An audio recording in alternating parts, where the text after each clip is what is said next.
మొదటి పదము ధన్యులు అంటే ఏమర్థము? ధన్యులు మామూలు భాషలో భాగ్యవంతులు అని అంటాం. ధన్యులు అంటే ఏమంటాము? భాగ్యవంతులు అంటాం. కానీ బైబిల్ పరిభాషలో ధన్యులు అనే పదము చాలా లోతైన పదం. ఇది మామూలుగా మనుషులు అనుభవించే సంతోషాన్ని గురించి, ఆనందాన్ని గురించి వివరించే పదము కాదు. ఇది దైవిక సంతోషాన్ని వర్ణించే పదం. ధన్యులు, ధన్యత అని ఎక్కడ వాడబడిన పదానికి అర్థము దేవుడు అనుభవించే సంతోషాన్ని గురించి వర్ణించే పదం. ఇది దైవిక సంతోషం. దీన్ని ఆ రోజుల్లో మానవుల సంబంధాల్లో వాడరట. దీన్ని దేనికి ఉపయోగిస్తారు? దేవతలు అనుభవించే సంతోషానికి ఈ పదాన్ని వాడుతారు. ఇది దేవుడు అనుభవించే సంతోషాన్ని, ఆనందాన్ని వర్ణించే పదం.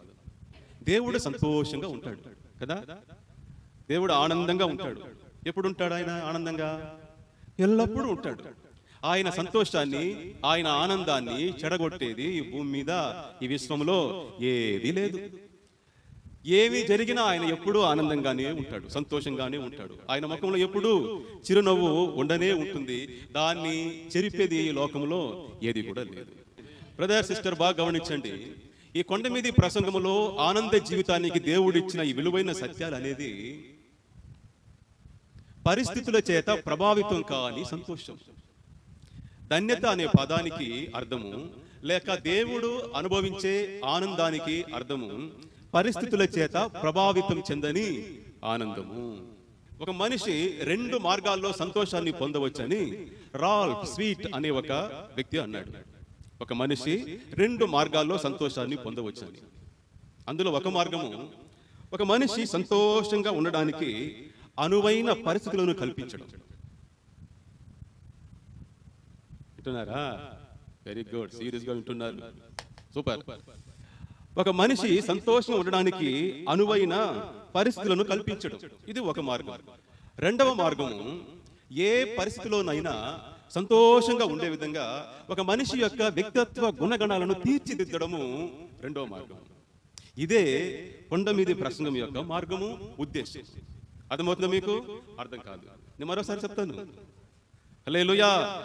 రెండోసారి, ఒక మనిషి సంతోషంగా ఉండాలంటే అతనికి ఇష్టమైనవి, అతను కోరుకున్నవన్నిటిని చుట్టూ చేసి పెట్టాలి. అతను ఏమనుకుంటున్నాడో అదే జరగాలి.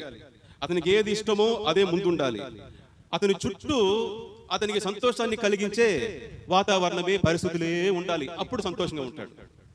అక్కడ పరిస్థితులు మారిందనుకోండి, మనోడు ఇక్కడ డిస్టర్బ్ అయిపోతాడు. ఇతను అనుకున్నదే అందరూ మాట్లాడాలి, ఇతను ఏమనుకుంటున్నాడో అదే జరగాలి. ఇతనికి ఇష్టమైనవన్నీ జరిగితే సంతోషంగా ఉంటాడు. ఇష్టం లేనిది జరిగితే ఏమైపోతాడు? డిస్టర్బ్ అయిపోయి దుఃఖపడతాడు. ఇది మొదటి మార్గం. రెండవ మార్గం, ఏం జరిగినా, మంచి జరిగిన, చెడు జరిగిన, అనుకూలమైన, ప్రతికూలమైన, పొగిడిన, తిట్టిన, దూషించిన, పేదరికంలో ఉన్న, ధనవంతుడుగా ఉన్న, లాభం వచ్చినా, నష్టం వచ్చినా, ఆహా అన్నా, చీపో అన్నా హ్యాపీగా ఉంటారు. వీళ్ళు పరిస్థితుల చేత ప్రభావితం కారు. పరిస్థితులు ఎలా ఉన్నా హ్యాపీగా ఉంటారు. ఇది మొదటిది వచ్చే బయట నుండి వచ్చే సంతోషం. ఇతని యొక్క సంతోషాన్ని వెలుపల కారకాలు నియమిస్తారు, వెలుపల పరిస్థితులు నియమిస్తారు. కానీ రెండవ సంతోషము పరిస్థితులు కాదు, అది లోపలనే ఉత్పన్నమయ్యే ఒక సంతోషం. అది అంతరంగ సంతోషం. అది డైరెక్ట్ గా ఎక్కడి నుండి వస్తుంది? పరలోకం నుండి వస్తుంది. మొదటి సంతోషము ఈ లోకం నుండి వస్తుంది, రెండవ సంతోషము పరలోకము నుండి వస్తుంది. మీకు ఏది కావాలి? మీకు ఏది కావాలి? బ్రదర్, ఒక విషయాన్ని ఎప్పుడు గుర్తు చేసుకోండి. ఈ లోకంలో మనం ఉన్నంత వరకు మనం అనుకున్నదే ఈ లోకంలో జరగదు. ఇప్పుడు ఉన్నట్టుగానే ఎప్పుడు పరిస్థితులు ఉండదు. పరిస్థితులు మారిపోతూ ఉంటుంది, మనుషులు మారిపోతూ ఉంటారు. కాబట్టి పరిస్థితుల మీద మనం ఆధారపడితే, మనుషుల మీద మనం ఆధారపడితే ఎల్లప్పుడూ మనం సంతోషంగా ఉండలేము. ఎందుకంటే ఇప్పుడు డబ్బు ఉంది, రేపు కరిగిపోవచ్చు. ఒకే ఒక ప్రాబ్లం వస్తే చాలు, మొత్తం డబ్బు కరిగిపోతుంది. ఇప్పుడు మన ఆరోగ్యం ఉండవచ్చును, రేపు అనారోగ్యం పాలవచ్చును. ఇప్పుడు మనల్ని మనుషులు ఆహా ఓహో అనవచ్చును, అదే నోరు రేపు ఏ పోరా చీ అనవచ్చు. ఇప్పుడు పొగిడే అదే నోరే రేపు మనం తిట్టవచ్చును. ఒకప్పుడు నన్ను ఏం ప్రసంగిస్తాడు మన బ్రదర్ అన్న వాళ్ళు ఇప్పుడు దూషిస్తూ ఉన్నారు.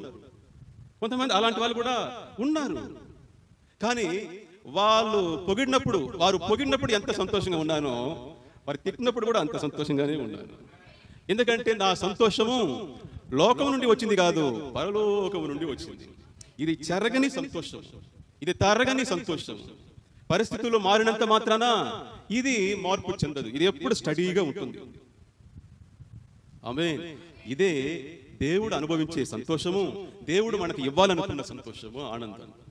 ఆ ఆనందాన్ని ఇవ్వడమే కొండ మీది ప్రసంగం యొక్క ఉద్దేశము. సో ధన్యులంటే ఏంటి? పరిస్థితుల చేత ప్రభావితం కాని సంతోషం, ఎల్లప్పుడూ సంతోషంగా ఉండడం. అయ్యా ఇది సాధ్యమా? సాధ్యమా అంటే సాధ్యము. సాధ్యం కాని దాన్ని దేవుడు ఎప్పుడు మనకు చెప్పడు. పౌలు ఏమన్నాడు? ఎల్లప్పుడూ ప్రభువునందు ఆనందించుడి, ఎల్లప్పుడూ ఆనందించుడి. మరలా చెప్తున్నాను బ్రదర్, సిస్టర్, అమ్మా, ఏమ్మా, అయ్యా, చూడండి, మరలా చెప్తున్నాను, లేదు నేను మరలా చెప్తున్నాను, ఆనందించుడి, ప్రభువునందు ఆనందించుడి. హల్లెలూయా, దేవునికి మహిమ కలుగును గాక. ఓకే, ఇప్పుడు ఎవరు పరిస్థితుల చేత ప్రభావితం కాని ఆనందాన్ని అనుభవిస్తారు, లేక దైవిక ఆనందము ఎవరికి దొరుకుతుందంటే, వాక్యం అంటుంది, హృదయ శుద్ధి గలవారు ధన్యులు, వారు దేవుని చూచెదరు. దీనిని వాడుక భాష బైబిల్ ఇంకో విధంగా చెప్తుంది, అది నాకు చాలా ఇష్టం. హృదయ శుద్ధి గలవారు దేవుణ్ణి చూస్తారు గనుక వారు ఎల్లప్పుడూ ఆనందంగా ఉంటారు. మీరు ఎల్లప్పుడూ ఆనందంగా ఉండాలంటే మీరు దేవుణ్ణి చూడాలి. దేవుణ్ణి చూసేవారు ఎల్లప్పుడూ ఆనందంగా ఉంటారు. మీరు దేవుణ్ణి చూసారా?